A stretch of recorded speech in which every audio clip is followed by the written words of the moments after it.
Nigga, I told you, nigga. I told you, nigga. Until the day end, nigga, you can always on me, pussy. The untouchable True School Sports Empire proudly presents something that the boxing game's been missing. Hey, what's going on? It's your boy BT, and I came here to talk some boxing with the thousands of True School Sports subscribers. Now, well.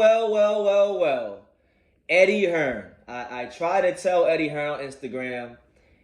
He didn't like what I told him on Instagram, so then he proceeded to unfollow your boy BT on Instagram. But it's okay because your boy BT wound up being proven right again. So for those that know what I'm not talking about, for those that know what I'm talking about, and for those that don't know what I'm talking about, I made a video recently pretty much saying that Joshua Buatsi, who's Eddie Hearn's fighter, he has full control over him, fighting Dmitry Bivol, who Eddie Hearn only has a portion of, who's not really fully his guy.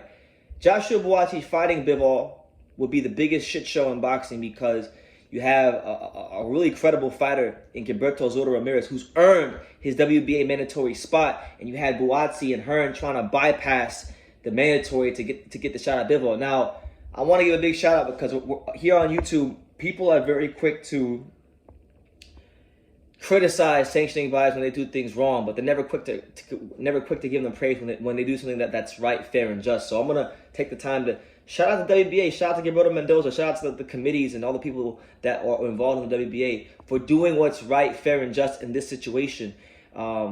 They've rejected the appeal for Buatsi to bypass Zurdo as, for Bivol's next fight, and Bivol is going to have to fight Gilberto Ramirez next, which I really think is the fight that should be happening. This is a rivalry fight. These are two of the best fighters in boxing. To me, I made a video last December. To me, this is like the best fight in boxing. For me, it is. I really love the matchup. I think stylistically, it's a great fight.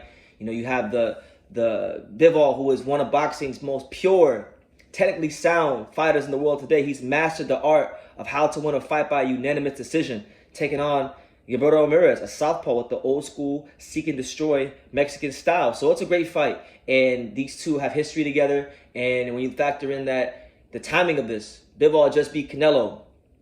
Zurdo is the next biggest name in the light heavyweight division aside from Canelo that's Mexican. So there's a lot of storylines that are going to happen going into the fight. You put this fight in Southern California. It's a very sellable fight, so make it happen.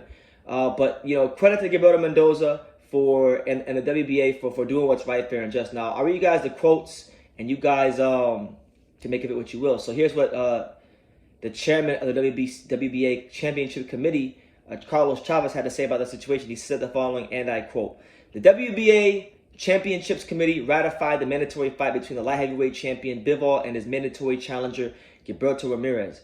After receiving requests for special permission to fight Joshua Buatsi from the champion, and after an extensive study of the same, the WBA has denied such permission. Bivol and Ramirez will have until August 10th as originally planned to reach an agreement, or the fight will go to purse bids." So now it's like August the 11th, so I believe they reached an agreement recently. And that's what it is. So we're going to get that fight next, and it's great. And I'm so happy that Eddie Hearn and Joshua Buatsi are going to have to wait in line, because they should have to wait in line. They really, really should.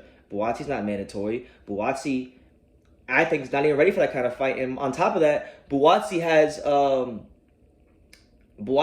to go see Jean Pascal, who the IBF's trying to make him fight. So make that fight happen. I think that'd be a good test for Buatsi. He could fight a solid, strong, former world champion who's been knocking off a lot of young guys. John Pascal the last 5 years has had no problem taking the O's of young undefeated fighters. Go ask Marcus. Go ask Marcus Brown. Go ask Ahmed El Bialy. Go ask what's the guy's name? The last guy he fought, who was number one.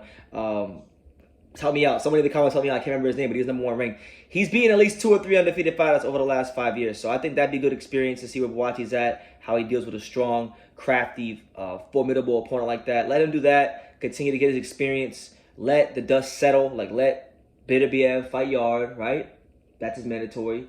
Let Zurdo fight Bivol. Let the fight for undisputed happen, and then when the smoke clears, Buatsi be right in line for a big title shot. You know what I'm saying? And if not, in the meantime, he could fight Pascal, right? Who I think would be a great fight for him. And if he could get past that, if people think if Yard actually does lose to Artur Beterbiev, like people expect, then he could fight Yard, a big fight in the UK, a fight that's been talked about for a long time. Two of the top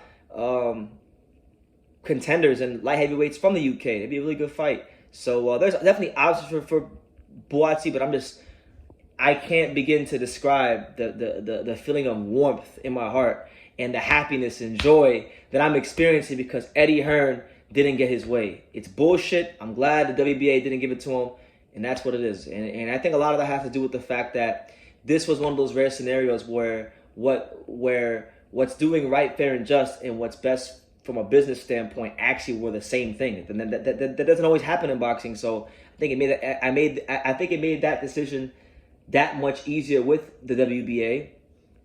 And that's just what it is. So, yeah, man, let me know what y'all think. Joshua Buatsi is going to have to keep pounding that pavement and working his way up the rankings.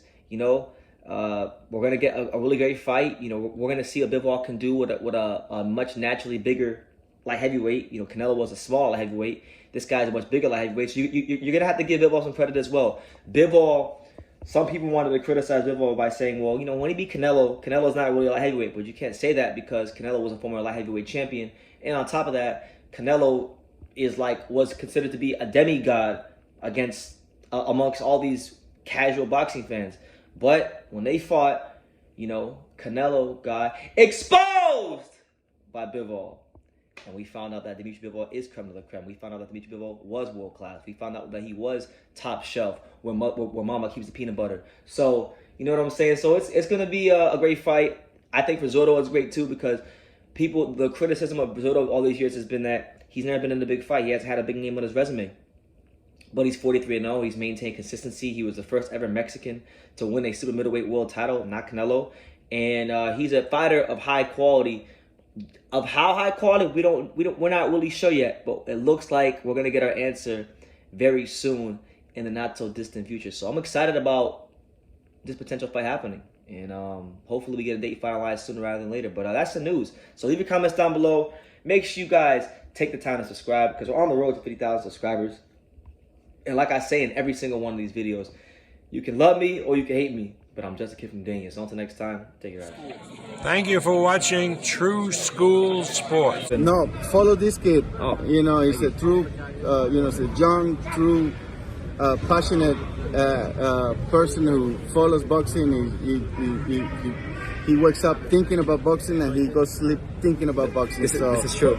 Good kid, good man, and looking forward to seeing him everywhere in the boxing world. Hey man, if you ain't subscribed to True School Sports, you fucking up, man. Make sure you subscribe, bro. Fucking up big time. Make sure, man.